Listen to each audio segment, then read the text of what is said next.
everyone. I just wanted to do a quick video today on the modified garter stitch that is used in Clue 3 for the Currituck Sound Not Mystery Knit Along.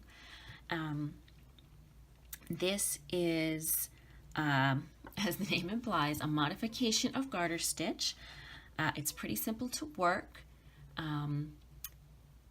You are going to slip stitches on the wrong side, which creates these what look like elongated stitches on the front side, the right side of your work.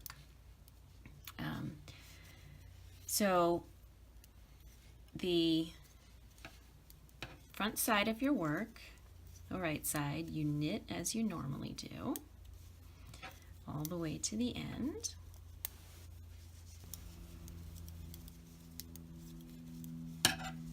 And then you'll turn your work, and on the wrong side is where you create the pattern. You can see the wrong side looks pretty much like regular garter stitch, but more compact because of all the stitches that you're slipping. So on the wrong side, you're going to knit the first stitch and then slip the next stitch from left to right needle with the yarn in the back.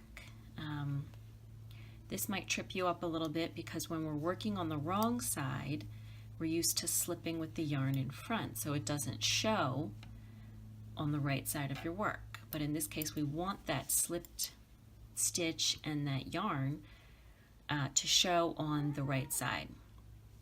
So there's my cat who was opining about this technique. So we're going to slip every other stitch from left to right needle with the yarn at the back of your work. So knit one, slip one, knit one, slip one. And it's actually nice this way because you don't have to be constantly moving the yarn, back and forth. It stays at the back and you just knit and slip without having to move it around. So you'll do that, knit one, slip one, with yarn and back all the way to the end.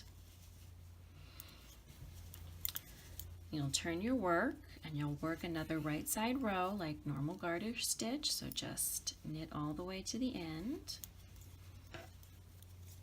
And now this time, all of the stitches that you slipped last time you're going to knit, and vice versa. All the stitches that you knit you're going to slip. Now last time I started with a knit one, so this time I'm going to start with a slip one. And it's the same, yarn stays at the front of your work,